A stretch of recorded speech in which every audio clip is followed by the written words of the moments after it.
ज्योतिष शास्त्र में धूप देने का विशेष महत्व है। कहते हैं कि अगर नियम पूर्वक धूप दी जाए तो जीवन की कई सारी तकलीफें अपने आप ही दूर हो जाती हैं।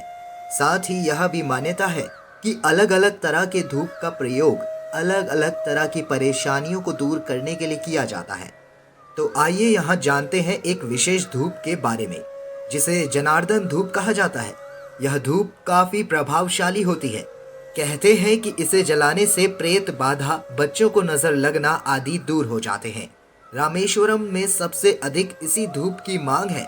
इस धूप का नाम एक तीर्थ स्थल के नाम पर रखा गया है, जो कि केरल राज्य के बरकला में स्थित प्रसिद्ध जनार्दन तीर्थ स्थान है।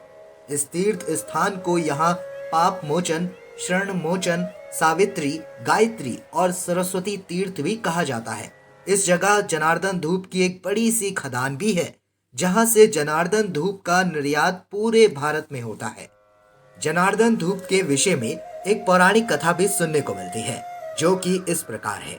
पुरातन काल में इसी जगह पर एक बार यहाँ ब्रह्मा जी यज्ञ कर रहे थे। तब साधु वेश में भगवान नारायण ने आकर उनसे भोजन मांगा। फिर ब्रह्मा जी भोजन देने लगे और साधु रूप में नारायण अपनी अंजलि में लेकर भोजन खाने लगे। तभी ब्रह्मा जी ने पाया कि सारी भोजन सामग्री समाप्त हो गई है और इस साधु का पेट अभी तक नहीं भरा और यह अभी भी भोजन की मांग कर रहा है। तब ब्रह्मा जी ने अपने दिव्य दृष्टि से देखा तो पाया कि यह साधु के रूप में स्वयं नारायण है और यह देख वे चौंके और उनके चरणों पर गिर पड़े। तब भगवान नारायण अपने असली रूप में प्रकट हो गए। फिर ब्रह्मा जी ने नारायण से निवेदन किया कि वह उनके चरणों की धूलि से यह यज्ञ पूर्ण करना चाहते हैं, और फिर नारायण की अनुमति से ब्रह्मा जी ने उनके चरणों की धूल से यज्ञ पूर्ण किया और उनसे यहीं स्थित रहने का वरदान लिया।